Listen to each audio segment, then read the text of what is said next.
আমি আমাদেরকে যেটা নিষেধ করলেন যে এই কাজগুলো করলেই তোমার ঈমান ধ্বংস হয়ে যাবে, আর ঈমান যখন ধ্বংস হয়ে যাবে তোমার ঈমান ধ্বংস হওয়ার কারণে রোজাও হবে না, নামাজও হবে না, তুমি হজ করলে হজ হবে না, কারণ তুমি মুশরিক, তুমি নাপাক।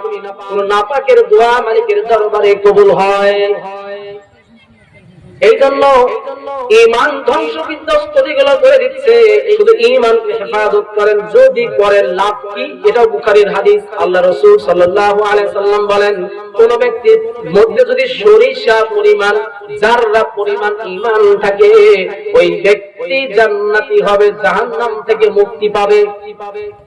আমাদের সমাজের মধ্যে যদি এই কথাটা বলা হয় তাহলে বলে হুজুর আমাদের তরিকার বিরুদ্ধে বলছে। কি একটা মুসিবত! যদি শিরিক করে তো সেটা আবার তরিকার হিসেবে। একজন মুমিন, একজন মুসলমান কখনোই মুশরিক হতেই পারে না, কথা ঠিক কিনা বলে?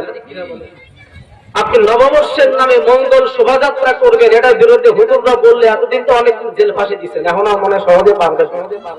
মঙ্গল কারা সেটা জানবেন না? 1300 শতাব্দীর ইতিহাস, আত্মকুল গাজী, তুরস্কের ইতিহাস, এক রক্তক্ষয়ী যুদ্ধ, যে যুদ্ধে অনেক লোক আত্মকুল গাজী, উসমান গাজীর আমলের ইতিহাস। মঙ্গলরা ওই জামানার সময় মুসলমানদের সবচেয়ে বড় শত্রু ছিল মঙ্গল। এই চিঙ্গিস খানের নেতৃত্বে বিধর্মীরা আক্রমণ করে মুসলমানদের উপরে। প্রথম পর্যায়ে মুসলমানরা কোণঠাসা হলেও পরবর্তীতে মুসলমানরা জয়লাভ করে। এই যুদ্ধে মঙ্গলরা ইসলামের বিরুদ্ধে অবস্থান নেয়। কারা?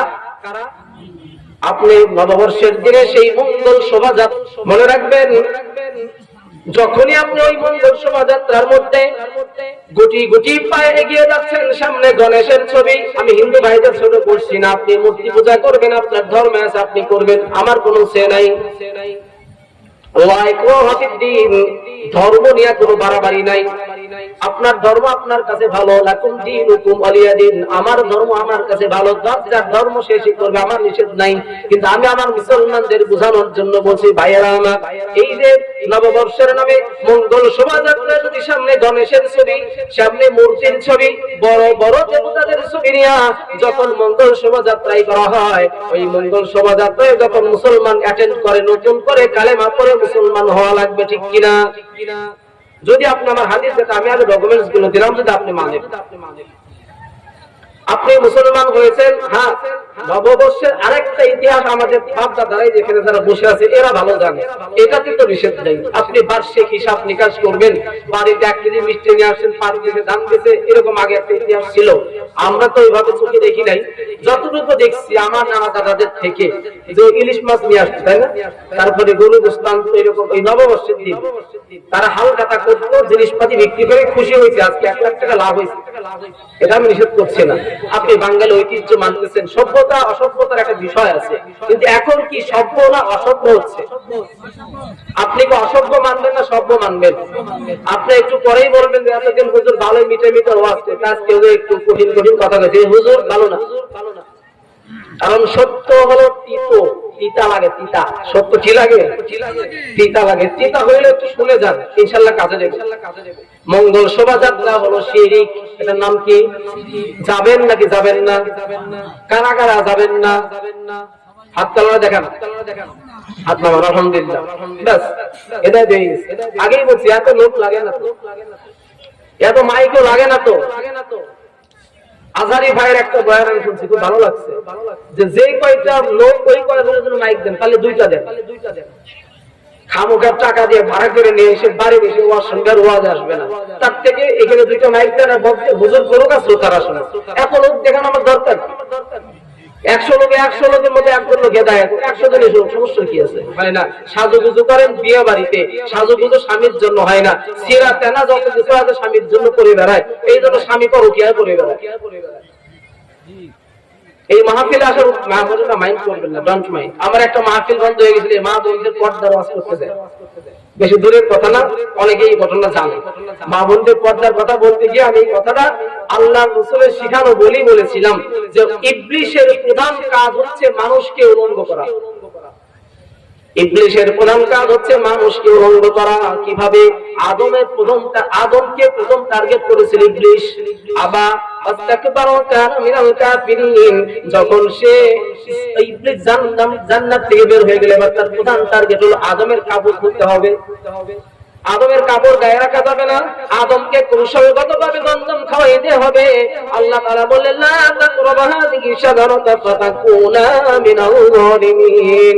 ওই গাছের নিকটে যাইও না আদম, খবরদার, লা তাকরাবা হাযিহি শাজারা, ওই গাছের নিকটে ভুলেও যাবে না। আদম নবী গেলেন, ইতিহাস লম্বা, আমি শুধু আমার আলোচনার মুখ্য উদ্দেশ্যটা বোঝাচ্ছি। আদম নবী গেলেন, ফল খাইলেন, উলঙ্গ হয়ে গেলেন। উলঙ্গ জান্নাতে থাকার অনুমতি নাই, গাছ গাছারা ডাকিয়া আল্লাহ বললেন এবার জান্নাত থেকে বের হয়ে যাও দুনিয়ায়। এক নাম্বার টার্গেট উলঙ্গ করা। ইবলিস তার টার্গেট পূরণ করতে পেরেছিল নাকি পারে নাই? এবার আমাদের টার্গেটটা হলো এই যে ভাইয়া কোনার নামে, আপনি শাড়ি ব্লাউজের নামে, এই যে কি অবস্থা, রেশমি পোশাকের নামে যে পোশাকগুলো চলছে, আল্লাহর নবী যে পোশাকটাকে হারাম করেছে, পহেলা বৈশাখের নামে, নববর্ষের নামে মা বোনেরা যে পোশাকগুলো কিনে, আমার আফসোস লাগে, আমার বাবার বয়সে যারা, আর যার মেয়ের বয়স 14 বছর 16 বছর, ওই পোশাক পরিয়া আপনার মেয়েকে রাস্তায় বের করে দেন। 7 জন 8 জন মিলে যখন দর্শন করে, বাবা আপনি বুঝেন না, আপনি যৌবনকাল পার করেন নাই, আপনি মা আপনি বুঝেন না, আপনি 16 বছরের মেয়ে আপনি কেমন ছিলেন তখন, আপনার মেয়ের আপনি কিভাবে সাজুগুজু করে দেন। আল্লাহ নবী যেটা বলে নাই, এইটা তো বলছে ইবলিসের প্রধান কাজ উলঙ্গ করা, তাই বলছে। তুমি মহিলা মানুষ, তোমার অন্যান্য নিজের গোছারোটা ঠিক থাকে না, তোমার জীবন আদর্শকে তুমি রাসূলের পাল্লায় কাটাইতে পারো নাই। আমার রাসূল আকরাম সাল্লাল্লাহু আলাইহি সাল্লাম বললেন এই জন্য ইবলিস থেকে দূরে থাকো। এরপর কি বলেন? আবা আস্তাকবারা, অস্বীকার করলো, অহংকার করলো। এবার আপনি কি করবেন একটু বুঝাবেন। এরকম করবেন, এই তোর বাপের টাকা নাকি রে, আমার বাপের তুই চিনিস, আমার বাপ মাস গেলে 1.5 লাখ 2 লাখ টাকা বেতন পায়। ইবলিসও বলেছিল আল্লাহ আপনি আমাদের ছেলেন, আমার তোমার আল্লাহ কি কয়? আবা আস্তাকবারা, অহংকারী করলো, অস্বীকার করলো, হ্যাঁ আল্লাহ তোমার দোষ। আমরাও বলি না বেটা তুই মোল্লা কি বুঝিস, তোর থেকে আমি কম বুঝি নাকি? অর্থাৎ ইবলিসের যে কার্যকলাপ, সেই কার্যকলাপের সাথে আমারটাও মিলে যায়, তাহলে আমি ইবলিসের কোন অংশে কম নয়। যখনই মিলে যায় ওয়াকানা মিনাল কাফিরিন, আল্লাহ তাআলা বললেন ওই ব্যক্তি হলো কাফেরদের অন্তর্ভুক্ত হয়ে গেল। এবার শিরক করবেন, ইবাদত হবে কার? মা খালাকাতুল জিন্না ওয়াল ইনসা ইল্লা লিয়াবুদুন। আল্লাহ তাআলা বললেন একমাত্র দাসত্ব হবে জিন জাতি মানুষ জাতি, আমি আল্লাহকে সিজদা করবে, আমি আল্লাহর দাসত্ব করবে, আমি আল্লাহর ইবাদত করবে। তাফসীরে ইবনে কাসির আব্দুল্লাহ ইবনে আব্বাস রাদিয়াল্লাহু তাআলা এই তাফসীরে ব্যাখ্যায় বলেন সূরা বাকারা 34 নম্বর আয়াত, সূরা ইউসুফের 4 নম্বর আয়াত, তিরমিজির 1159 নম্বর হাদিস। আমরা সেই মুমতাজ মার্কা শ্রোতা এখনো রয়ে গেছি। হ্যাঁ, ওরে মাওলানা মুসিব ঘরে আল্লাহ থাকে না, আসোতা কাঠি আবার এই শ্রোতায় মনির হুজুরের সামনে আসে পাচ্ছি বেঠিক কোনটাই না। বর্তমান শ্রোতাদের অবস্থা শুধু বিনোদন নিতে আসে। বক্তা সাহেব মাশাআল্লাহ যত ওয়াজ ফারুকা না করুক, আজকে আমার এই জায়গা ওয়াজ, কালকে হলো খাদেম সাহেব কোন জায়গায় যাবে, ওই জেলায়, তারপরে দিন ছিল, তার আগে ছিল কলকাতায়, কালকে মাহফিল তো অমুক জায়গায়। তোমারে আমি এখানে ওয়াজ করতে নিয়ে আসলাম মানুষের হেদায়েতের জন্য, তুমি এসে শোনাও আমার হেলিকপ্টারে অমুক জায়গায়, প্লেনের টিকিট আছে অমুক জায়গায়, অমুক জায়গায় আধা ঘন্টা শেষ। আল্লাহর কসম, কোরআন শরীফ আমার সামনে, প্রত্যেকটা মিনিটের জবাব আল্লাহর কাছে আপনাকে দিতে হবে। আপনি যেই কাজ করলেন প্রত্যেকটা মিনিটের জবাব আপনাকে আল্লাহর কাছে দিতে হবে।